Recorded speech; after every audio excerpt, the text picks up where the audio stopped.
আসসালামু আলাইকুম, সবাই কেমন আছেন? এই যে আমি সিম্পলভাবে লুডুস রান্না করে দেখাবো। পানি গরম বসাইছি, এখানে ঝুরি করে আলুটা দিয়ে দিলাম। আলু দিয়ে ম্যাগি লুডুসটা ঢেলে দিব। আলু আর লুডুস একসঙ্গে দুটাই সিদ্ধ হবে। কেউ যদি সবজি পছন্দ করে এর মধ্যে দিয়ে দিবেন।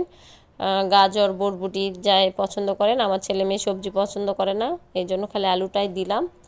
আলুটা খাওয়ানোর উদ্দেশ্যে লুডুসটা রান্না করতেছি। অন্য সময় আলু খাই না, লুডুসের সঙ্গেই খাই। এই যে পেঁয়াজ আর কাঁচামরিচ ভেজে নিলাম, নিয়ে একটু হলুদের গুঁড়ো, একটু লবণ দিয়ে নিলাম, আর একটা ডিম ভেঙে দিলাম। একটা ডিমের মধ্যে একটু সামান্য লবণ দিয়ে দিব। দিয়ে ডিমটা একটু নেড়ে চেড়ে সিদ্ধ করা রাখা লুডুসটা দিয়ে নিব। খুবই ইজি রান্না করা, সবাই জানেন, তারপরও দেখালাম। অনেক ইজি রান্নাটা।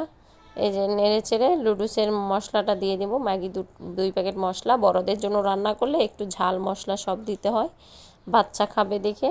আমার মেয়ের জন্য রান্না করতেছি, এই জন্য ঝাল টাল কিচ্ছুই দেই নাই। ইজি সিম্পলভাবে রান্না করলাম, সবাই ট্রাই করে দেখবেন।